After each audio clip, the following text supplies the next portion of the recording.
Isang linggo bago ang opisyal na pasukan sa mga pampublikong eskwelahan sa Agosto 22, ginanap ang Regional Brigada Eskwela Kick-Off Ceremonies ng Department of Education sa Bicol.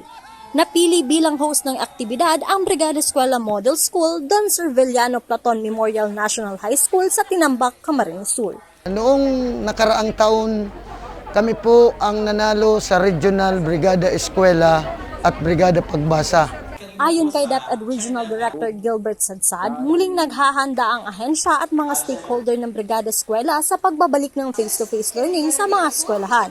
2 taon ding pinatupad ang modular at online learning dahil sa pandemya. Humilang tayo ng tulong ng mga health essentials, mga alcohol, mga face mask.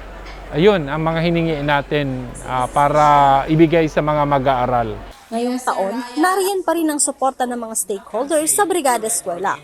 Every year, we support them in so many ways.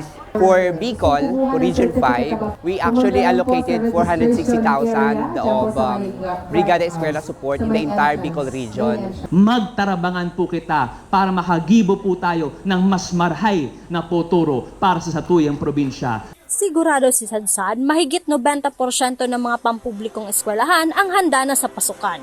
90% or more than 90% participated in the limited face-to-face na ginawa nung nakaraang school year 2021-2022. Samantala, nanawagan naman si Camarines Sur 2nd District Representative El Rey Villapuerte kay Vice President Sara Duterte na tingnan ang report ng Commission on Audit tungkol sa 9.5 bilyong pisong budget ng DepEd sa pagpapaayos ng mga nasirang eskwelahan.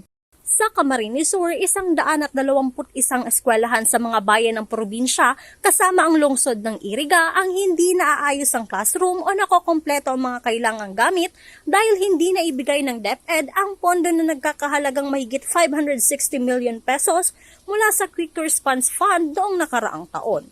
Nakasaad sa 2021 Annual Audit Report ng COA sa DepEd na napag-alamang 7,679 classroom ang under construction habang 1,110 classroom ang under procurement ang estado.